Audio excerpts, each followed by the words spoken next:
Hello, everyone. It's a pleasure to meet you today. I have the attendee chat open, and I will do my best to attend to it throughout the presentation. I would also like to encourage you to get to the slides. You'll see them as you're logged in, and download a copy. These slides are built as an interactive deck for you. Everything that I talk about is hyperlinked, and the resources are here. So I encourage you to take a copy of the slides. If you download them and you notice that there are 57 slides on there and start to be overwhelmed, it's a lot of information. Normally I do this presentation in an hour, but I'm going to speed through it and give it to you in 30 minutes. But that makes it even more important that you have the links and access to everything that I talk about in this presentation. If you'd like to introduce yourself in the chat, please feel free to do so. But given that I'm going to do an hour presentation in 30 minutes, I'll do my best to keep up with you and this at the same time. But I'm very glad to be here today to talk to you. I am Dr. Stacy Hawthorne. I work with the EdTech Leaders Alliance, which is a nonprofit based in Ohio, and I serve as the board chair for CoSN. If you have any questions and want to connect afterwards, that's my short email address, stacy@learn21.org, and it's also at the end of this deck. But this presentation is really about AI from a governance and maturity perspective. I am not going to recommend a single app for you to use, and any resources that I have built into this presentation are completely free and available for you to use without a membership or a paid service anywhere. So if you want 50 apps in 30 minutes, this is the wrong presentation. If you want to talk about the structures that make AI safe for students and staff, this is the right place for you to be. The CoSN State of EdTech Leadership Report shows that 92% of districts are using AI, and 43% of those districts have no guidance on the use of AI. And Gartner is telling us that by 2028, which is very, very close, that over 70% of teaching, research, and student-submitted content at all levels of education will be developed with support of generative AI. We're already at a place in time where over half of what you see on social media is generated by AI, and now we're talking about student-submitted work, teaching, and research having an AI component to it. So it's really important that we have the right governance structures in place. This piece of information is from October 2025, and it's from an organization called Burbio, and they maintain a database of district checkbook registers covering 20 million pre-K students across the U.S. Their information is searchable, and then this shows percentage of school districts with payments to an AI platform. And you can look between 2024 and 2025, like it has doubled across all of the platforms. So we're seeing more and more districts adopt AI, and so governance becomes more important. This is a quick source from ChatGPT itself about, from InvestiWise, sorry, on ChatGPT about how it's being used. And you'll see that 28% of ChatGPT, and this is just one AI platform, is using practical guidance like how to advise health and fitness, training, teaching, and tutoring. Those are all educating-related concepts. Another quarter, 28%, is being used for writing. And so those all have huge implications for us in K-12 education and in higher ed as well.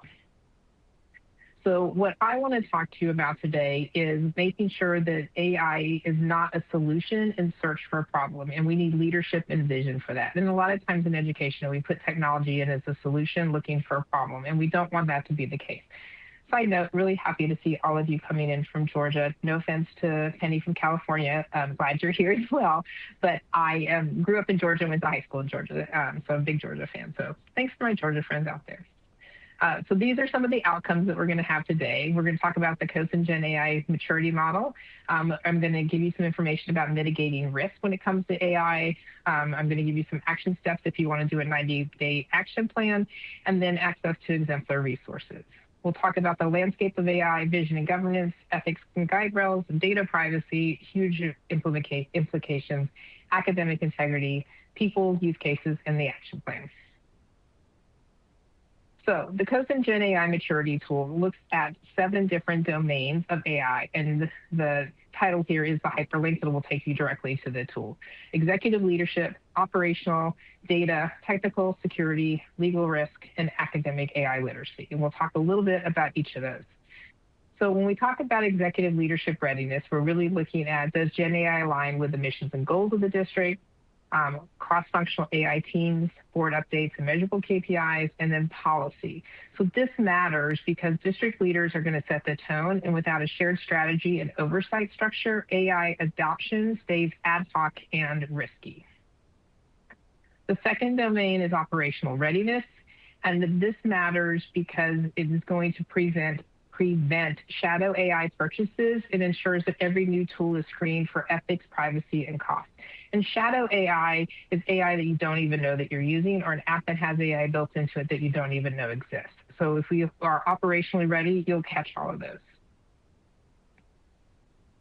Data readiness matters because high-quality, well-governed data is the oxygen for AI.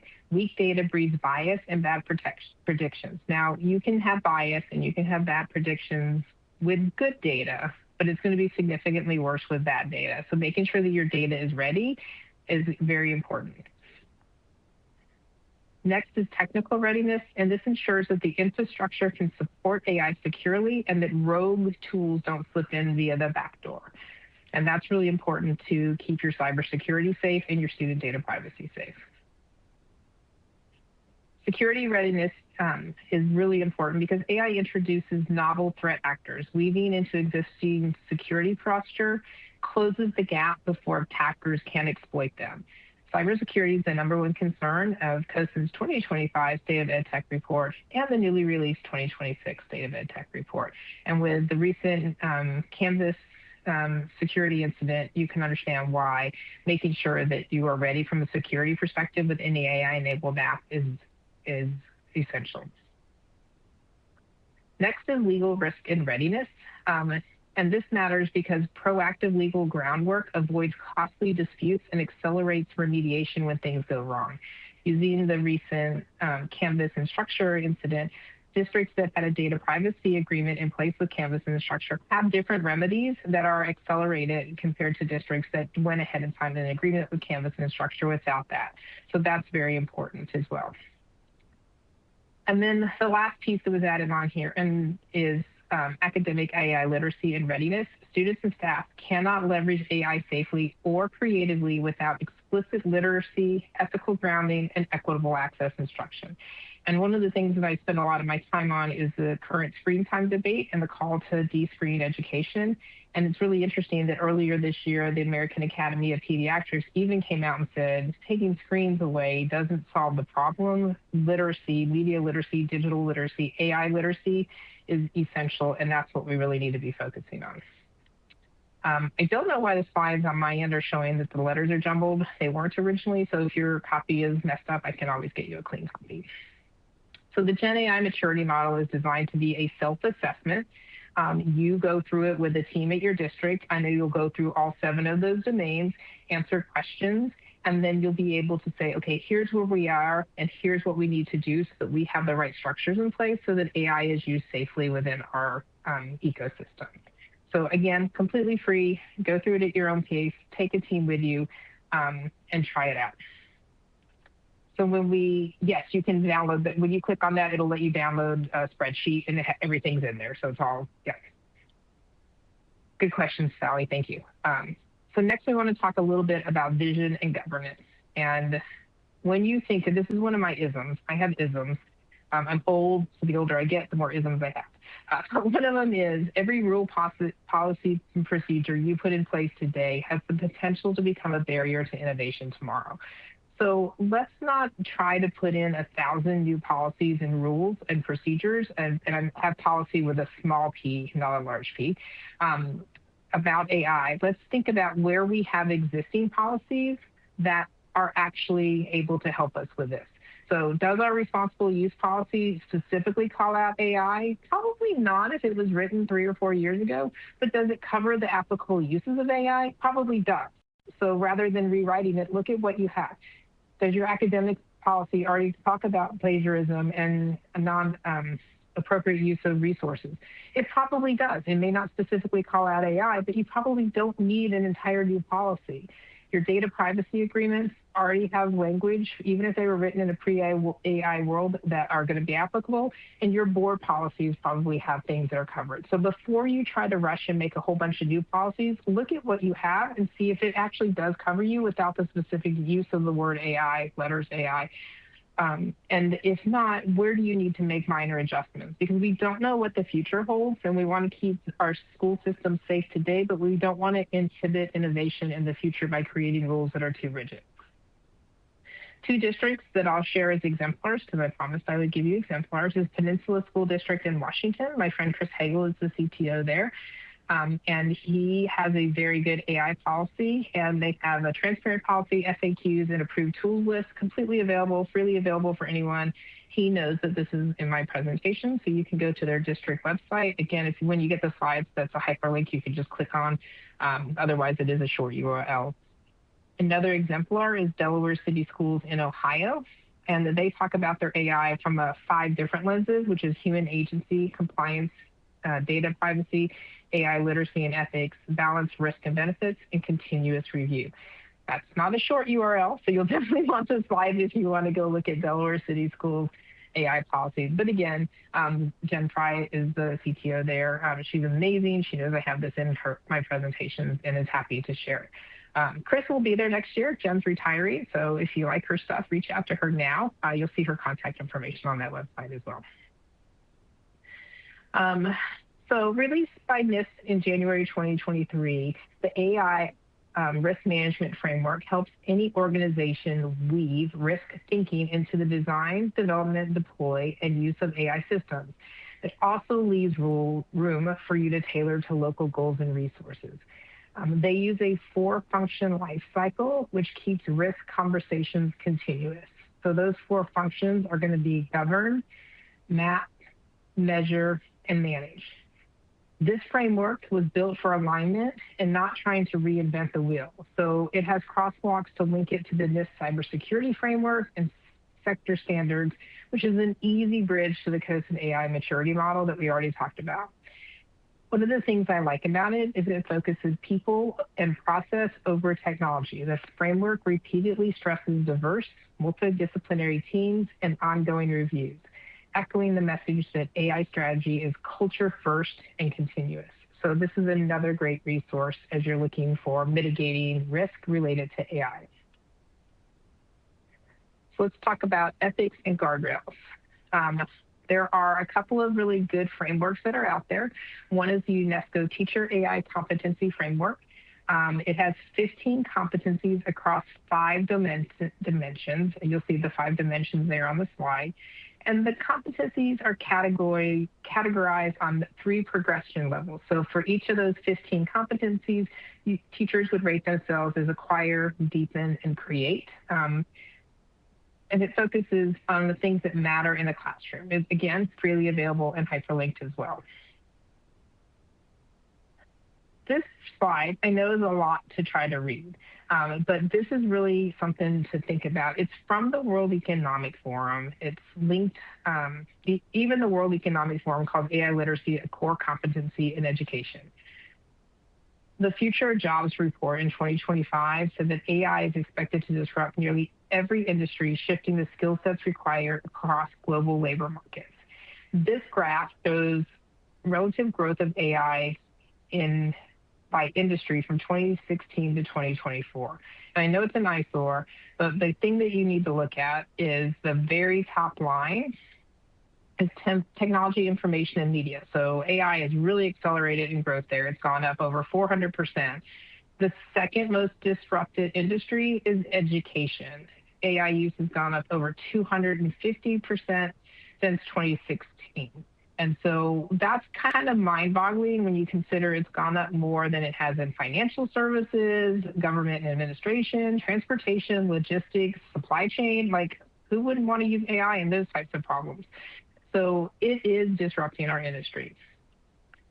The next slide really talks about the new social skills. And so one of the things, this is actually created by the organization EdTech Leaders Alliance, a nonprofit that I work for. It's one tall infographic, but I broke it into 2, so it would fit on the slide here for you. And we often hear that students don't develop their social skills as well when they're using digital platforms. And I think one of the things we put this infographic together is we need to look at social skills from a traditional perspective and a modern perspective. So yes, eye contact and handshake still matter, but so does virtual tone cues and using emojis appropriately and online collaboration. And so how do you build those things together as you're designing your AI systems for your school? And we look at 3 components of a modern social skills, which are digital literacy, media literacy, and AI literacy. This is hyperlinked in the presentation, and you can get the link to the full infographic if you want to reuse it.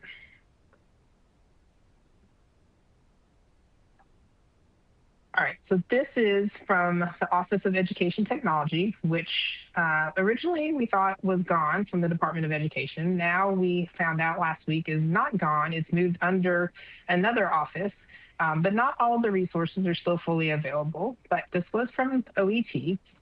It was developed in 2023, and it's still a great resource. It's called Artificial Intelligence and the Future of Teaching and Learning.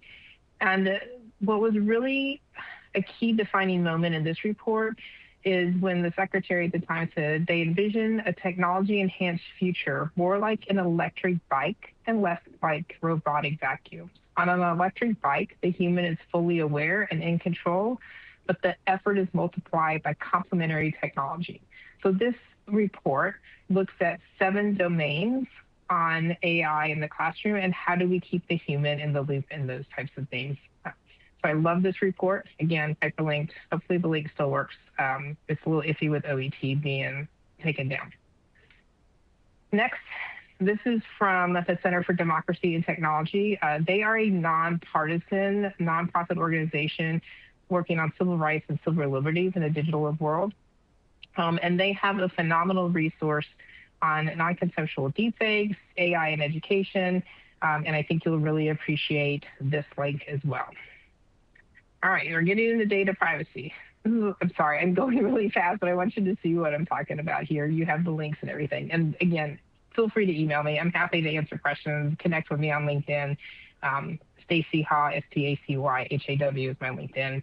Hawthorne's just a mouthful. So, but let's talk. We have a couple of federal laws that are protecting us. So we have the Children's Online Privacy Act, which is COPPA, and we have FERPA.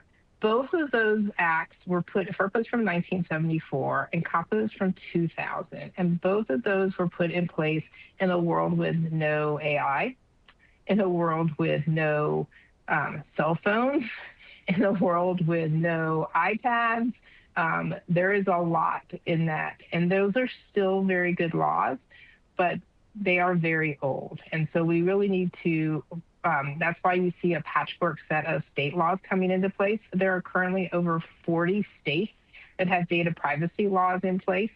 And so those actually put a lot of teeth into it. The nonprofit that I work for is based in Ohio. We have a law there called SB 29. It does a lot to keep student data safe and provide communications to students or to families about what's happening. I'm looking at Sushma's question. Is education sector moving into localized AI models which keep FERPA and privacy intact? You're seeing a variety of actors in the space. So many of them are working within FERPA and COPPA, but many of them are developing without those types of protections. I've run into vendors at in an exhibit hall at major conferences, and I'm like, oh, so tell me how you comply with FERPA. And they're like, wait, what? And so there's so many people building so quickly because you don't actually need to be a coder to develop an AI app or to develop these things, that we really have to ask the right questions. The organization, the nonprofit that I work for, we do a lot of work in data privacy. So I'm always happy to put you in touch with somebody on our team to answer some of those questions. But the state laws tend to have a little bit more teeth in them right now, and you're seeing them come out really quickly. There are also several laws going through the federal legislation process right now as well. My golden rule is have a data privacy agreement. Do not accept the terms of service as your data privacy agreement. You do not have the same level of protections. This came in very important for some of our members that were PowerSchool users. This has also come in very important for members, that use Instructure, Canvas. I can list a dozen other apps that have had major breaches in the recent times. And if you have a data privacy agreement, you have different legal rights than if you have just a a contract. And Penny, thank you so much. Penny is with the A4L Data Privacy Alliance, Student Data Privacy Alliance, which is the alliance that we use in Ohio and in Colorado. And that, when I say data privacy agreement, that's the gold standard right there, and that's a really good resource. So thank you so much for sharing that, Penny. All right, other resources. Look at that, Penny. Nice segue. I had Student Data Privacy Consortium is my #1 data privacy resource. The second is the EdTech Quality Indicators Procurement Guide. This is a joint report put out by CETA, ISTE, CoSN, a couple of other organizations. I think there were 5 or 6 altogether. CAST was included in it. And they talk about 5 EdTech quality indicators before procuring any applications, particularly those that use AI. And if you're using this guide with your vendors, you're going to get good apps that are taking data privacy and instructional design and accessibility into account. Teach AI is another nonprofit organization. They have a policy guidance toolkit. That's a really good cheat sheet if you're trying to develop policy in your district and you don't know how to get started. It's kind of a template to follow along with. And then I highly recommend the CoSN Student Data Privacy Toolkit. Again, another toolkit to help you focus on data privacy. All right, so let's flip a little bit into cybersecurity. A couple of things. #1, fold AI into your existing cyber roadmap. This is not a parallel track. If you create parallel tracks, it becomes difficult to manage. Do not allow any unsanctioned AI in your district, which means you need to tighten identity and access controls. Your cheapest guardrail is data minimization. If the data is not there to be stolen, you're safer. One of the things that made the Instructure breach a little bit more palatable than some of the others is a lot of districts had minimal PII for their users in Instructure as Canvas. And then continuous stakeholder training and implementing the idea of prompt hygiene is important. Cybersecurity training can't be as run the same type of path as your bloodborne pathogens training. It needs to be a lot more engaging. It needs to be regular. This is essential if you want to maintain cybersecurity insurance and if you want that insurance renewable to be a reasonable and affordable rate. Let's talk a little bit about academic integrity. My #1 rule is stop using plagiarism checkers, please. They do not work. The link on the #2 is a link to show you that they are known to show bias, and you can see the research on that. CoSN's 2025 State of EdTech Leadership Report showed that 25% of schools are still using AI detectors. They don't work. They're built by AI. So think about it. This is from the North Carolina Department of Public Instruction on why AI detectors are problematic. So this is a really nice resource if you're having a conversation with some teacher groups that really want to use AI checkers for cheating. There's research from Stanford that shows kids are not cheating at a higher rate with AI than they were cheating before they had AI. Kids cheated before, kids cheated now. It's not gone up. So, this talks about what to do instead with the human world and why they're problematic. Instead of shifting from a catch and punish, think about going to co-creation, attribution, and transparent disclosure of AI. We recently had an open position in our organization. We had an application out there, and I had a disclosure statement that said how much AI was used in, completing this application, because I expect that people are using it, and I just need them to be honest about it. Also talk about designing authentic assessments, demonstrations, multimodal artifacts, process portfolios.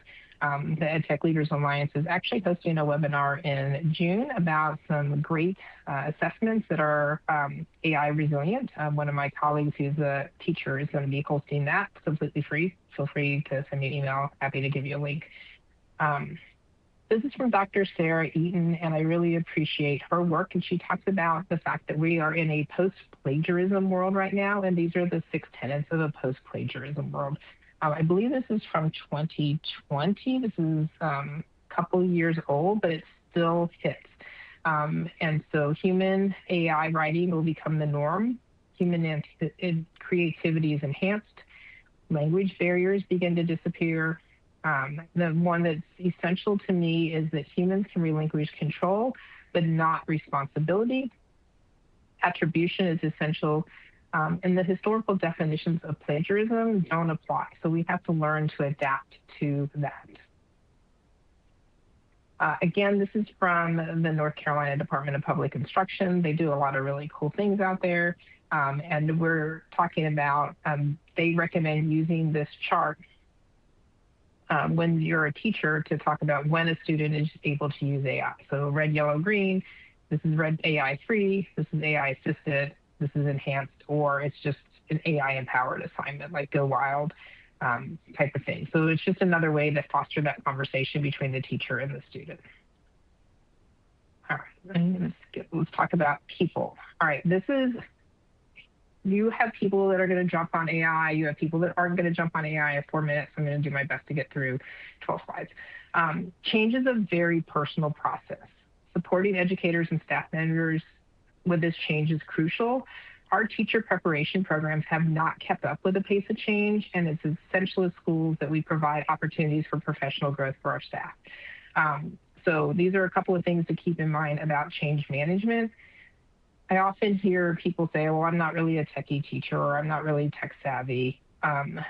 If you were, would you ever have a teacher that says, well, I'm not really good at English, I'm not really English savvy? Like it's a core essential skill for today's position as an educator, and knowing how to use it purposefully and not just layering text for no reason at all is essential as well. So we have to work with our teachers to get them through this change management process and recognize that it is extremely personal, and you may do one thing and 10 teachers come along, and you may have to do it a different way to get the next 4 teachers to come along, but working with them in a coaching model is essential. So they need the opportunity to practice. Job embedded coaching is how it needs to happen. It can't be something else thrown on top of a busy schedule, and this is going to help your teachers move forward. I also recommend using coaches and not just relying on somebody's supervisor to be their coach, because teachers need an opportunity to experiment, to try new things without the fear of consequences if they're not doing it well. Good professional development is built with UDL principles, understanding universal design for learning, ample time for play and exploration. You can't go to a 30-minute PD at the end of the day and expect teachers' patterns and behaviors to change the next day. That's just not how life works. And then Digital Promise has a really nice AI literacy framework for 4 modes of engagement that fits in with good professional development.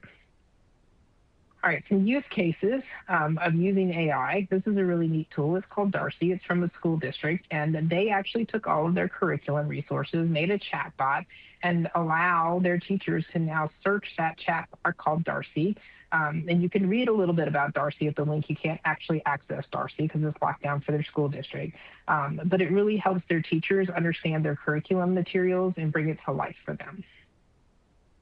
This is from a research report, and you'll find the link at the bottom where it says research that I really like, and it's about social learning in the age of AI. And I'm sorry, this is not from that research report. This is from my colleague that's doing the webinar. She has 6 different ideas on how you can use AI in the classroom without causing academic integrity issues. So you can read about those, and there's some research that will take you to how she came up with that. And this is from the research article about social learning in the age of AI, and there's the link down there at the bottom. And this talks about 6 different ways that you can use AI in the classroom as a social agent. And so I really like you can use this as a cognitive opponent. You can do a lot of differentiation and personalization using these different types of models. And this is a chart from that research. If you click on the link, you'll get the whole research article as well. I have 1 minute. Caution, don't throw any PII in there. There's a CoSN report that's accessible about AI in special education. Here's your outline for a 90-day action plan. Here's how to get from pilot to scale. Remember that different doesn't mean worse. And do consider using a consultant from time to time. They bring in outside perspective and accelerates readiness. Thank you very much.